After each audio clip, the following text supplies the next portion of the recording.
1절부터 10절 본문을 통해 약한 데서 온전하여짐이라 라는 제목으로 하나님의 말씀을 증거하겠습니다. 기독신문에 난 기사입니다. 여러분, 환희 크로스비라고 하는 사람을 아십니까? 키가 겨우 143cm였습니다. 아마 우리 교회 성도분들 중에서도 가장 작은 분보다 훨씬 작은 키 같습니다. 체중도 40여 킬로그램밖에 되지 않았습니다. 더구나 그녀는 앞을 보지 못했습니다. 1820년 뉴욕 주의 작은 농촌 마을에 가난한 농부의 딸로 태어났습니다. 근데 생후 6개월이 되었을 때 눈에 염증이 생겼는데 그 집이 가난하다 보니까 정식 의사에게 가지 않고 동네 돌팔이 의사에게 찾아갔습니다. 그런데 그 의사가 그 눈에 해로운 독약을 그 아이의 눈에 집어넣고 그 아이는 실명하고 말았습니다. 그 아버지는 자기의 잘못 때문에 사랑하는 딸이 실명하게 되었다는 그러한 자책감으로 인해 화병으로 그녀가 한 살이 되던 때에 세상을 떠나게 되었습니다. 어머니는 그 집안의 생계를 일구기 위해서 환희를 외할머니 손에 맡기고 그 딸과 떨어져서 지내게 됩니다.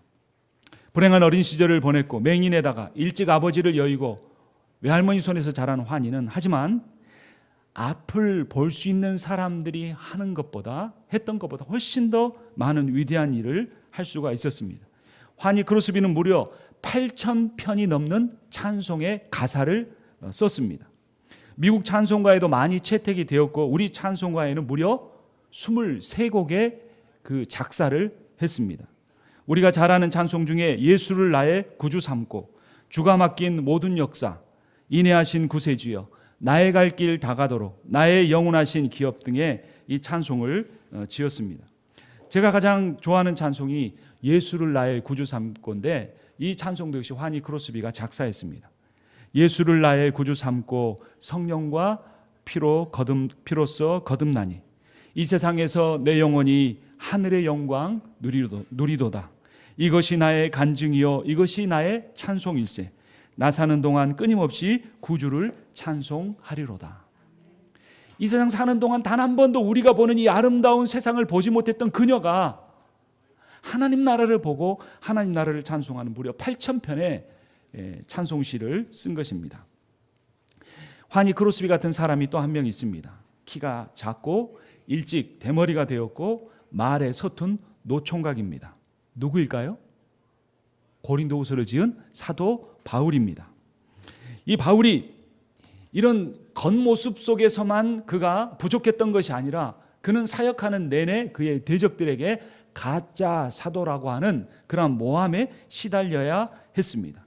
고린도 교회 안에 들어온 거짓 교사들이 자기들은 특별한 은사를 받았다고 하면서 사도 바울이 가짜다라고 그를 무시하면서 심지어 바울이 전한 복음까지 그들이 왜곡시켰던 것입니다. 제가 바울이라면 어떻게 했을까요? 아마 분을 삭히지 못하고 화를 삭히지 못하고 사역을 그만두거나 아니면 그 사람들과 붙잡고 씨름하며 싸웠을 것입니다. 근데 오늘 성경 본문을 보면 사도 바울은 완전히 다른 방법으로 이런 문제에 대처하고 있는 것을 볼 수 있습니다. 첫 번째, 사도 바울은 자신의 우월함을 자랑하지 않았습니다. 1절을 한번 같이 읽겠습니다. 고린도후서 12장 1절입니다. 무익하나마 내가 부득불 자랑하노니 주의 환상과 계시를 말하리라. 근데 사도 바울을 자꾸 무시하는 거예요. 사도 바울은 가짜다.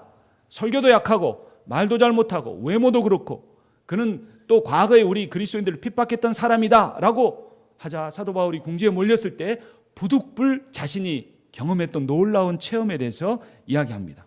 그런데 자신이 체험했음에도 불구하고 그 사람을 나라고 표현하지 않고 그라고 표현을 합니다. 2절 말씀을 제가 읽겠습니다. 내가 그리스도 안에 있는 한 사람을 아노니 그는 14년 전에 셋째 하늘에 이끌려간 자라. 그가 몸 안에 있었는지 몸 밖에 있었는지 나는 모르거니와 하나님은 아시느니라. 3절 함께 읽습니다. 내가 이런 사람을 아노니 그가 몸 안에 있었는지 몸 밖에 있었는지 나는 모르거니와 하나님은 아시느니라. 사도 바울은 자신을 나라고 표현하지 않고 그라고 남의 일처럼 표현했습니다. 그것은 과거의 경험을 소개하는 목적이 자신을 높이는 데 있는 것이 아니고 주님이 그에게 주신 사도권을 강조하기 위해서였기 때문입니다. 사도 바울은 이 셋째 하늘에 올라가서 아무도 올라가지 못한 그곳에 올라가서 황홀한 체험을 했습니다. 이 당시에 유대인들은 세 가지 하늘이 있다고 믿었습니다. 첫 번째 하늘은 여러분 어제도 보셨습니까? 지는 노을이 얼마나 예쁜지. 그거를 못 보시고 사시면 이 중앙 펜실베니아에 사는 특권을 포기하시는 겁니다. 얼마나 요즘 노을이 예쁜지 모릅니다.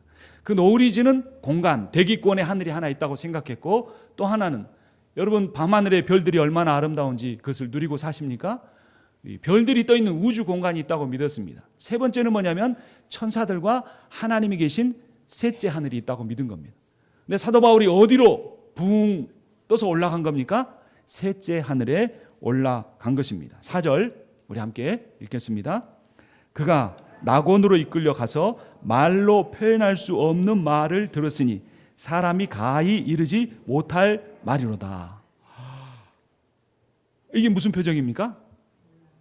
체험은 했는데 너무나 놀라워서 사람의 말로는 표현할 수 없는 신비한 체험을 그가 낙원에 가서 인류 최초 성경 역사상 유일한 인물로서 그 낙원에 갔다 온 사람입니다. 그냥 올라간 사람은 있지만 갔다가 다시 온 사람은 사도 바울이 유일합니다. 그런데도 이 바울은 신비한 체험을 했지만 그 체험보다 복음을 중요하게 여겼습니다. 주님을 만난 뒤로 그는 늘 내가 복음을 부끄러워하지 아니하노니 이 복음은 모든 믿는 자들에게 구원을 주신 하나님의 능력이 됨이라 라고 하면서 복음은 자랑했습니다. 그런데 자신이 낙원에 가서 한 체험은 몇 년 만에 개봉하는 겁니까? 14년 만에. 얼마나 말하고 싶었을까요? 얼마나 이거 간증하고 다니고 싶었을까요? 이 간증만 하면 사람들이 구름대같이 몰려들 텐데 하면서도 그 말을 하지 않은 이유는 뭐냐면 그가 자신의 체험보다 자신을 만나주신 복음이신 예수 그리스도를 자랑하고 싶었기 때문입니다. 영적인 체험은 개인의 소명에 대한 확신, 구원에 대한 확신을 주는 유익이 있습니다. 하지만 자신의 주관적인 체험을 일반화해서 다른 사람을 판단하는 기준으로 삼거나 하나님이 일하시는 다양한 방법들을 기도를 통해서 말씀을 통해 기적을 통해 모든 여러 가지 다양한 사역의 방법들을 자신의 틀 안에 가두려고 해서는 안 되는 겁니다. 기독교 안에는 신비가 있습니다. 하지만 기독교는 신비주의를 추구하지는 않습니다. 바울도 그의 놀라운 체험에도 불구하고 그것을 14년 동안 말하지 않는 이유가 바로 여기에 있었던 것입니다. 5절, 6절 말씀 보겠습니다. 5절을 제가 5절을 함께 읽겠습니다. 내가 이런 사람을 위하여 자랑하겠으나 나를 위하여는 약한 것들 외에 자랑하지 아니하리라. 여기서 말한 이런 사람이 누구입니까? 사도 바울 자신입니다. 근데 그 자신을 위해 자랑하겠으나 나를 위하여는 약한 것들 외에 자랑하지 않는다. 이게 어떻게 보면 모순이죠.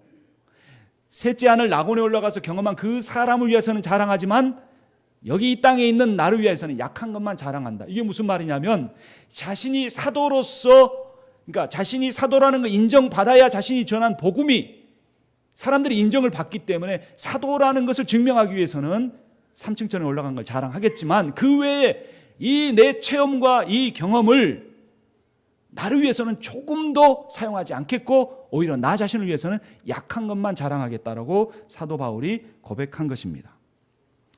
여러분, 세상 사람들은, 아니 그리스도인 중에도 일부 사람들은 자신의 우월함을 자랑하려고 합니다. 자만은 타락한 인간이 자신의 열등감을 감추기 위한 자기 최면입니다. 나를 사랑하시는 주님 앞에서 우리가 자존감을 회복하게 되면 세상적인 우월감을 자랑하려고 하지 않게 됩니다. 여러분, 하나님이 여러분을 사랑하시는 것을 믿으십니까? 근데 그 하나님의 사랑이 내 외모와 관련이 있는 게 아니에요. 내 나이와 관련이 있는 게 아니에요.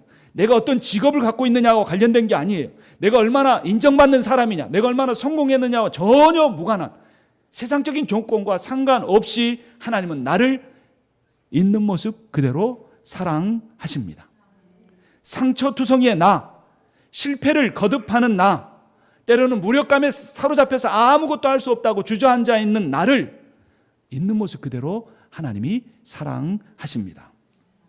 그래서 우리가 부득불 자랑하려면 무엇을 자랑해야 합니까? 그러한 놀라운 은혜를 주신 하나님을 자랑해야 합니다. 여러분, 저는 몇 번 말씀드렸지만 참 가난한 집에서 자랐습니다. 가난하기만 하면 괜찮을 텐데 그 가난 때문에 늘 부모님이 싸우셨습니다. 그래서 자라면서 불안한 마음이 늘 있었어요. 그러니까 스트레스를 받기 싫어하는 거죠. 부모님이 싸우면 이제 5분 뒤면 어떻게 되고 30분 뒤면 어떻게 되겠구나. 스트레스를 받으면서도 그 스트레스에 익숙해서 자신을 스트레스 받는 상황에 때로는 몰아두고 거기서 익숙함이 주는 편안함을 느끼는 때가 있곤 했습니다. 하나님을 아버지라고 부를 때마다, 아버지께 기도해야 한다는 그 말을 들을 때마다 아버지라는 단어가 부정적으로 느껴져서 하나님 앞에 구체적인 기도를 드리지 않고 그냥 내 힘으로 이런 걸 할 수 있다라고 생각해온 신앙생활의 기간이 많았습니다. 그런데 하나님은 그런 연약한 나를, 상처투성이의 나를 개인적으로 찾아와 주시고 사랑으로 만나 주셨습니다. 그런데 지금 생각해 보면 예수 그리스도의 복음이 나에게 믿어졌던 것은 놀랍게도 내 자신이 너무나 연약하고 부족한 사람이라는 것을 깨달았고 있었기 때문이었습니다. 만약 내가 스스로 내가 잘난 사람이다, 똑똑한 사람이다, 자신감과 능력이 있는 사람이라고 생각하고 살았다면 주님을 거절했을지도 모릅니다. 아니, 믿었더라도 형식적으로만 믿고 살았을지 모릅니다. 이것이 복음과 구원의 역설입니다. 저는 제 몸의 연약함으로는 갓난아기 때 죽었어야 했을 사람입니다. 저의 죄악됨으로 인해서는 젊었을 때 재판정에서 유죄 판정을 받았어야 했습니다. 저의 미련함으로 인해서는 이미 삶이 몇 번이나 파탄이 나고도 남았을 사람입니다. 그런데 하나님께서 이제까지 은혜로 지켜주셨습니다. 제가 너무나 부족한 점이 많아서 이 부족함을 두고 하나님께 기도할 때마다 부족한 그 부분을 없애주시지는 않으셨지만 하나님이 그 부족함에 하나님의 은혜를 부어주셨습니다.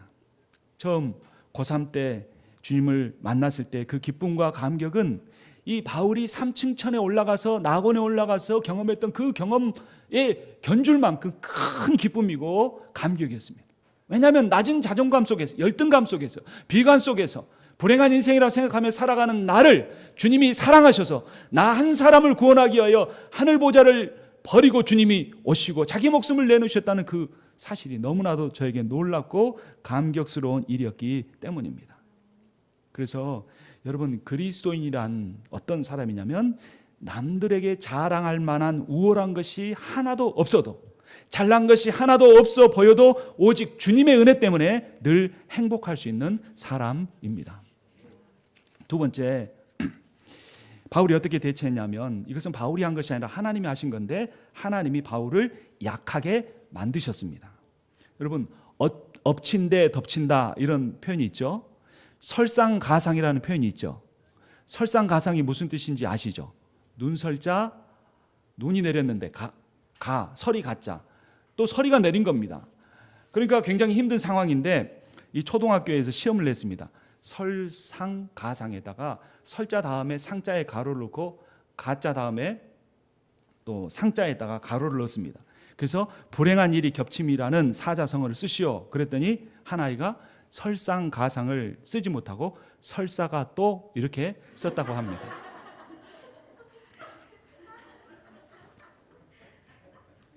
바울이 외모로도 연약한 사람입니다. 기독교인들을 핍박한 전력도 있습니다. 그러니까 그것만 해도 하나님의 사역을 감당하기에는 너무나 버거운 거예요. 할 수가 없어요. 겨우 감당해야 되는. 그런데 하나님이 어떻게 하셨다고요? 바울에게 어떻게 하십니까? 7절 말씀 우리 함께 읽겠습니다. 12장 7절입니다. 여러 계시를 받은 것이 지극히 크므로 너무 자만하지 않게 하시려고 내 육체 가시 곧 사탄의 가시를 주셨으니 이는 나를 쳐서 너무 자만하지 않게 하려 하심이라. 이 가시는 헬라어로 스콜로프인데요, 작은 가시가 아닙니다. 이거는 끝이 뾰족한 막대기입니다. 살짝 찌르는 게 아니라 사도 바울은 그냥 푹푹 찌르는 그런 고통스러운 것이었습니다. 그것은 육체적인 의미로는 그의 몸에 가시로 찌르는 것 같은 질병이었습니다. 공동 번역이 그렇게 번역했고 새 번역은 고통이 극심한 질병이었을 것이다, 안질이나 간질이었을 거라고 해석을 합니다. 요즘 대개 신학자들이 다 안질로 봅니다. 근데 여러분, 눈에요 조그만 티 하나만 들어가도 괴롭습니다. 깜빡깜빡해도 안 나오면 안약을 넣어보기도 하고, 그래서 그 눈이 불편하면 뭐 하기가 힘들어요. 근데 작은 가시 정도가 눈에 있는 게 아니라 끝이 뾰족한 막대기로 확 쑤셔 넣은 것처럼 바울이 눈에 안지를 평생 달고 살았다는 겁니다. 그래서 글씨를 잘 못 봤어요. 근데 이 서신서는 대부분 누가 쓴 겁니까? 바울이 썼죠. 눈이 아파 쓸 수가 없어서 대필자를 두고 썼습니다. 갈라디아서 6장 11절을 보면 내 손으로 너희에게 이렇게 큰 글자로 쓴 것을 보라. 그래서 다 쓰고 나서 갈라디아서 마지막 부분에다만 사도 바울이 친필로 썼는데 거기는 글씨를 작게 쓸 수가 없어서 크게 쓴 겁니다. 아니, 하나님의 말씀을 기록으로 남기는 계시의 말씀을 쓰는데도 그것을 제대로 못 쓸 정도로 가시가 박혀 있으면 사도 바울의 사역이 얼마나 힘들었을까 하는 것입니다. 우리의 인생에는 어떤 어려움이 있습니까? 어떤 아픔이 있습니까? 이 문제만 없으면 내가 하나님을 위해서 정말 잘 헌신할 수 있겠는데, 이 문제만 하나님 응답해 주시면 정말 잘할 수 있을 것 같은데, 하나님 제가 얼마나 눈물로 기도했습니까? 이 문제로 하나님 앞에 얼마나 하나님 아버지 앞에 매달렸습니까? 하는 그러한 부분들이 있을 겁니다. 그런데 하나님이 해결해 주시지 않는 것을 볼 때 우리는 참 인생의 괴로움을 우리가 느끼며 살아가게 됩니다. 이 가시를 세번역 성경에 따르면 교만해지지 못하게 하는 사단의 하수인이라고 표현이 되어 있습니다. 그래서 이 하나님께서 사단에게 허락해서 그 사단을 통해서 사도 바울이 그 안지를 통해서 격심한 고통을 받은 것입니다. 그래서 바울이 이렇게 하나님 앞에 호소했습니다. 8절 말씀 함께 읽겠습니다. 이것이 내게서 떠나가게 하기 위하여 내가 3번 주께 간구하였더니. 여러분, 사도 바울이 3번 기도했다, 겨우 3번 하고 말았네, 이렇게 생각하시면 안 됩니다. 사도 바울이 모든 일에 하나님께 충성했기 때문에 한 번 하나님 앞에 기도하러 갈 때는 고민하고 참아보고 애쓰고 눈 때문에 괴로움을 감당하고 애쓰다가 참고 견디다가 딱 한 번 하나님 앞에 가는 겁니다. 하나님이 안 돼 라고 말씀하면 또 견디고 참고 수개를 버티다가 또 견딜 수가 없어서 이 문제 때문에 내가 사역을 포기할 것 같아서 또다시 하나님 앞에 나아가기를 3번씩이나 했지만 하나님은 안 된다라고 말씀하셨습니다. 우리에게도 그런 눈의 가시와 같은 인생의 괴로움이, 아픔이, 문제가 있을 것입니다. 한 목사님이 소개한 맥스 루카도 목사님의 글에 따르면 이런 내용이 있습니다. 바울에게 주어진 은혜의 충분함이 그에게 육체의 가시를 거두어 가지 않으신 이유였다. 우리들에게도 주님은 때때로 유혹과 원수들, 병과 결점 있는 성격 등을 뿌리째 뽑아주시지 않는다면 거기에는 분명히 다른 이유가 있기 때문이다. 하나님께 당신은 그분의 은혜 대신 자신의 능력을 의지하려 할지 모르기 때문이다. 그래서 하나님은 우리가 질질 줄 모르고 내내 혼자 할보하고 다니기보다 이따금 자신의 연약함 때문에 쩔뚝거리면서라도 하나님과 함께 걷는 것을 더 좋아하신다라고 이야기했습니다. 바울은요, 많은 사람들의 병을 고쳤습니다. 그리고 귀신들을 내어 쫓았습니다. 어느 정도냐면요, 사도행전 19장 11절 12절 보면 하나님이 바울의 손으로 놀라운 능력을 행하게 하시니 심지어 사람들이 바울의 몸에서 손수건이나 앞치마를 가져다가 병든 사람에게 얹으면 그 병이 떠나고 악기도 나가더라 그랬어요. 사도 바울이 쓰는 손수건을 갖다가 얹었는데 병이 나아버리는 거예요. 귀신이 내어 쫓기는 거예요. 그러니까 얼마나 대단한 능력을 행한 것입니까? 하지만 정작 자신의 눈에 가시와 같은 안질의 문제는 해결받을 수가 없었습니다. 그것은 사역자에게 있어서 매우 자존심 상하는 일이었을 겁니다. 여러분에게 있어서도 교회를 위해서 충성하고 봉사하고 노력하는데도 그 문제가 내게 해결되지 않기 때문에 괴로움 가운데 있을 수 있을 겁니다. 광야라는 복음 성가 가사가 이런 내용이 있습니다. 왜 나를 깊은 어둠 속에 홀로 두시는지, 어두운 밤은 왜 그리 길었는지, 나를 고독하게 나를 낮아지게 세상 어디도 기댈 곳이 없게 하셨네. 광야에 서 있네. 주님만 내 도움 되시고 주님만 내 빛이 되시는, 주님만 내 친구 되시는 광야. 성령이 내 영을 다시 새롭게 하는 곳, 광야에 서 있네. 내 자아가 산산이 깨지고 높아지려 했던 내 꿈도 주님 앞에 놓고 오직 주님 뜻만 이루어지기를, 나를 통해 주님만 드러나시기를 광야를 지나며 라는 내용입니다. 여러분, 하나님은 우리 인생에 너무나 큰 고통을 주는, 여러 번 나를 넘어지게 하는 그 문제를 해결해 주시는 대신에 그 문제가 주는 고통과 모든 역경을 이겨낼 수 있는 은혜를 주십니다. 하나님은 고통을 통해 하나님을 의지하는 우리에게 하나님의 능력을 풍성하게 부어 주십니다. 그래서 사도 바울이 3번의 거절함을 당하고 난 다음에 9절에서 하나님의 말씀을 이렇게 듣고 이렇게 고백합니다. 9절 말씀 함께 읽겠습니다. 나에게 이르시기를 내 은혜가 너에게 족하도다. 이는 나의 능력이 약한 데서 온전해짐이라 하신지라. 그러므로 도리어 크게 기뻐함으로 나의 여러 약한 것들에 대하여 자랑하리니 이는 그리스도의 능력이 내게 머물게 하려 함이라. 아멘. 전에는 그걸 몰랐어요. 자기 손수건 가지고 질병도 낫고 귀신도 내어 쫓기지만 나는 내 문제를 해결하지 못하는 연약한 사도다. 근데 그게 아니라는 걸 깨달은 거예요. 내가 연약함을 통해 주님의 큰 능력이 나타나는 걸 그가 깨닫게 되자 오히려 크게 기뻐했습니다. 바울은 그 가시를 통해 자신이 연약한 인간에 불과하다는 사실을 철저히 깨달았습니다. 그리고 그 고통을 통해 사람보다 하나님만을 철저히 의지하는 사람으로 변화되었습니다. 약한 사람의 능력 안에서 하나님의 능력이 강력해진다는 진리를 믿으시기 바랍니다. 그래서 그가 다시 한번 10절에서 이렇게 고백합니다. 우리 함께 읽겠습니다. 그러므로 내가 그리스도를 위하여 약한 것들과 능력과 궁핍과 박해와 공고를 기뻐하노니 이는 약한 그때의 강함이라. 아멘. 여러분, 이런 사람을 세상이 감당할 수 있겠습니까? 능욕받는데 기뻐하는 거예요. 궁핍한데 초라해지지 않고 기뻐하는 거예요. 박해를 받는데 삶이 너무나 공고한데 기뻐하는 거예요. 왜냐하면 내가 약한 데서 강해지기 때문인 겁니다. 우리 한번 따라서 하겠습니다. 내가 약한 그때에 강함이라. 아멘.